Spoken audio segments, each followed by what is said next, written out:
Hey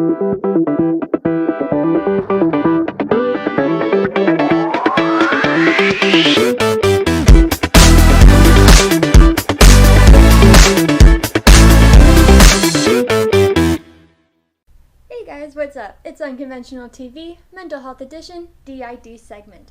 In my video, Understanding D.I.D, I talked about definitions, touched a little on how and why D.I.D occurs, and also gave some rough technical facts about D.I.D. In this short 3-part video, I'm taking you inside D.I.D. Way inside. You're going to learn what it's like for people who have D.I.D to go through life with the ability to essentially disappear from their body for a while, why this phenomenon happens, and how it happens. As I've mentioned before, dissociative identity disorder is gaining a lot of traction and attention, and as a result, more and more understanding. But again, it is still horribly misunderstood and badly represented. Thanks, Hollywood. That's why I'll have more videos coming out about this incredibly intricate topic, so keep your eyes peeled and don't forget to click that subscribe button. Now, let's dive in, shall we? According to Wikipedia and the Mayo Clinic, dissociative identity disorder, DID, is a mental disorder formed as a reaction from trauma, as a way to help a person avoid bad memories. It is characterized by the maintenance of at least 2 distinct and relatively enduring personality states. This is accompanied by memory gaps beyond what would be explained by ordinary forgetfulness. So what is it like to live with these memory gaps? And what's happening when these gaps occur? To understand this process, we're first going to dive into the system and learn where the alters and the OP reside. Part 1. The system. The system includes all the alters and the OP, and contains 2 different realms, the internal realm and the physical realm.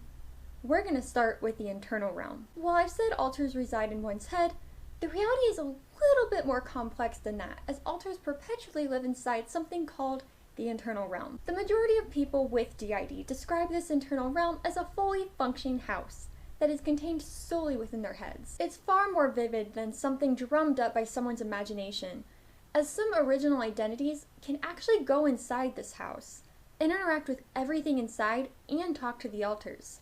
Other original identities have said it's impossible to interact or even enter their internal house, and say it's more like looking through a window, while others say they can see as clearly inside as they can their own physical house, though they may not be able to interact with anything. A very common thing for people with DID is for their alters to use a house-building software, like The Sims for example, and digitally recreate their internal realm on the computer with as much likeness as possible. This not only helps affirm for all the alters a clearer sense of the internal realm, but can help the OG or OP get a better understanding of the layout, especially if they can't interact with the internal realm or even see inside it. Digitally recreating these houses can also help with that necessary coexistence state I've talked about in my other videos. Then there's the physical realm. This is where the splits reside when they have been called out, at which point they then hold their position as the presenting front, operating the physical body. Depending on who takes over and how much of a cooperative, communicative, and coexistent state that person has with their alters, some alters can internally communicate with the original identity when the alter, is acting as the presenting front. It's kind of like a form of telepathy, except it's occurring within your own body. And that leads us to part 2, the disappearing act. I call it disappearing, because that's how it can feel when an alter takes over and you, the original identity, are no longer present. And it may very well look that way to someone who is observing this process. Other terms I've heard for this process are vanishing,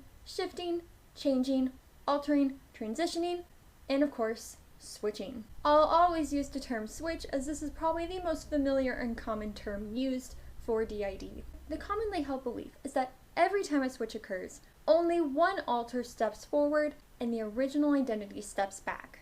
Except here I am debunking that false belief, because the reality is there are multiple different ways in which someone can switch. To start, let's cover the switch types: unplanned, planned, and pre-planned. The unplanned switch is the most common switch type. This is when alters emerge automatically without much of a warning, though the original identity may start to notice a physical sensation just before the switch actually happens. The planned switch can also happen rather abruptly, not unlike an unplanned switch, except that in a planned switch, 2 or more of the alters will start deliberating together to sort out who would be the best fit to take over for a particular situation. This can provide the original identity with headaches, having their alters' voices talking over each other, and can be very disorienting too. Then there's the less commonly known about pre-planned switch. This is a wholly conscious decision on the part of the original identity and the alters, and can typically be done by the entire system mentally communicating with each other, determining who will be needed and are wanted to play the presenting front for a particular situation. This plan can be made out as far out in advance as possible, or very spur of the moment, just like with a planned switch. The original identity may also request one of their alters specifically to take over. Likewise, alters may also be able to ask the original identity if they can come out, and may also be able to plan how long they're out for. Some alters may also be able to mentally play out an imagined scenario in the OP's head to show what the alter, or alters plural, are planning to do as the presenting front, so the OP can be prepared and either allow or deny the alter's emergence. Now, there's also two different switch forms, complete and incomplete. The complete switch is by far the most famous of these two forms. At least one alter is wholly able to step forward and take control of the physical body, and the original identity steps back and essentially retreats. One popular example of a complete switch is the very also famously known single switch. The single switch is undoubtedly the switch you're used to hearing about. One alter steps forward, thus alleviating the original identity from their job as the former presenting front. It's mostly pretty cut and dry. Then there's the incomplete switch. This is a less known phenomenon for people who don't have D.I.D.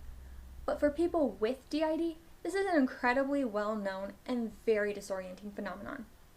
It's also way more common than you may realize. An incomplete piggybacking switch typically happens when one or more alters start to emerge from the internal realm and into the external realm, but in the process the original identity can't wholly retreat, and no one can quite decide who should actually be the presenting front. So instead, they all share the physical body together, working right alongside one another in the physical realm, except that no one has complete and total control. One example of an incomplete switch is something known as the piggybacking switch, or as I just shorten it to, piggybacking. This type of switch is a little more complicated than your complete single switch. This is perhaps the ultimate dissociative feeling, realizing you, the original identity, are no longer alone and instead have to share space with your alter, or alters plural. It can be as equally disorienting for the alters too.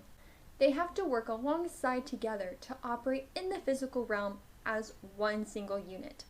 For those who have never experienced this before, imagine it kind of like this.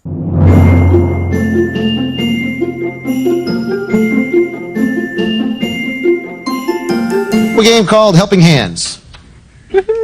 Ryan, you're going to act out a situation with Brad, but as in real life, Ryan can't use his own arms. And Colin's going to provide the arms for him. I'm so sad today. Why are you so sad? My girl, she leave me today. She take a plane, she fly away, off to America. But didn't you always say that to make yourself happier, you'd make yourself a pizza pie? Oh, you're a sweet boy. When I look in that face, I think of your daddy, my brother, and I think, oh boy, I should have left you in that field.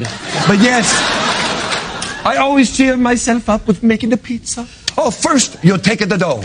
I like to make a lot of dough. It's a jokey. It's a jokey. First, we beat the dough back and forth, and then we flatten it out. We flatten it out to a big, flat thing. With the rolling pin? Like yes, with the rolling pin. Who's a cook in here? I'm a cook in here. I think I'll use the rolling pin. Yes, I roll out the dough, and I get the dough nice and flat. That's not the very fat, Uncle good. Luigi. I take the dough right there, and you pat the dough down, and I throw it up in the air, and we catch the dough. We catch the dough like that, and one more time. There's the dough right there.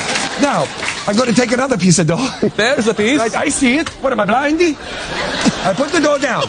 I put the dough down. Usually I have a little sauce, okay? Here it is right over here in the bottle. In the bottle, here's the little sauce. Oh, you're using a Chianti sauce. Yes, I have a little bit for me. Just a oh, right. Oh, just a tiny.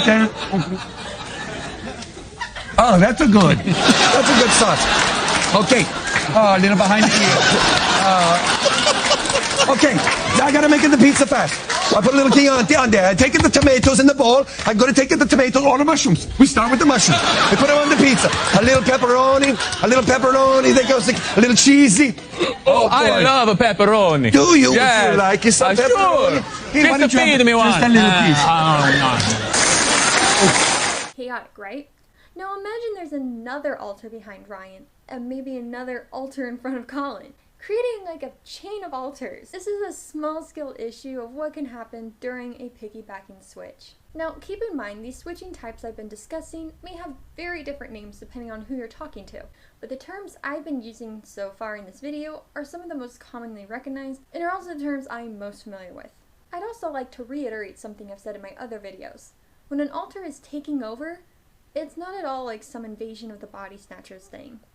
It's purposefully subtle, and it can happen anywhere between minutes to seconds, otherwise known as the quick switch. Although sometimes it can take hours or even days, otherwise known as an elongated switch. Elongated switches are not fun or even remotely pleasant. There's a lot of physical discomfort that's associated along with it, and it's just kind of a mess for everybody involved. So what exactly is happening during all this switching, and where does the OP go? To answer that, I now have to take us into our third and final part of this video, part 3, the car analogy. And that means it's now time for a little drawing lesson. So you have a car. This is going to be my beautiful car. Now inside the car, you have the trunk, the back seat, the driver's seat, little steering wheel, and the front passenger seat. The driver is the presenting front, the one who is operating the physical body. Again, the driver can be one or more alters or the original identity. For the purpose of this lesson, we're going to assume it's a single alter who's taken over this role. And that brings us to the passenger role.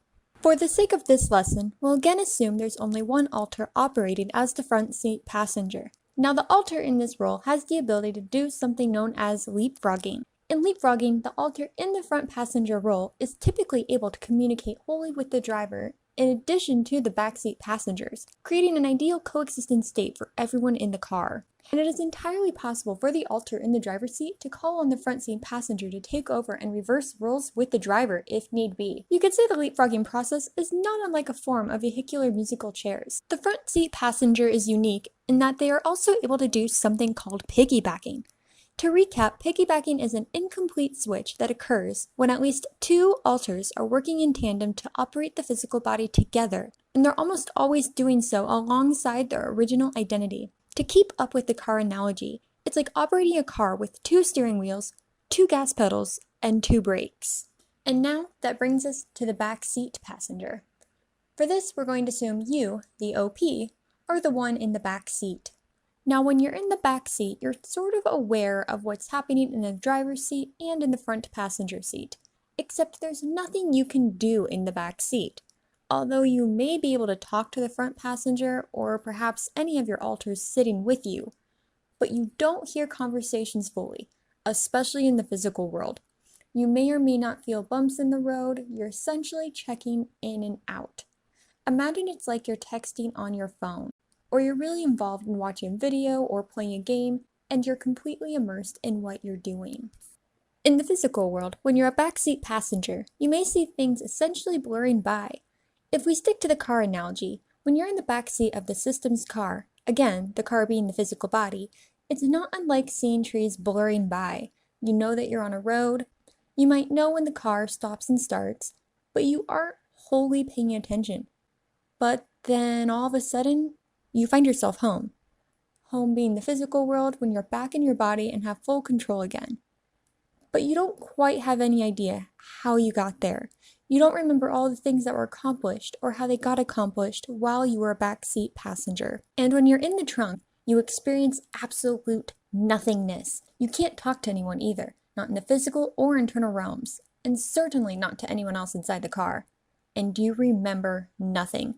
You may not even remember being gone, so to speak. And that's this video's lesson on D.I.D. systems, the type of switches that occur, and essentially what it's like for people with D.I.D. to even switch in the first place. Quick reminder that I'll have new videos coming out every week, so don't forget to click that subscribe button. This has been Unconventional TV's Mental Health Edition D.I.D. segment. Thanks for watching!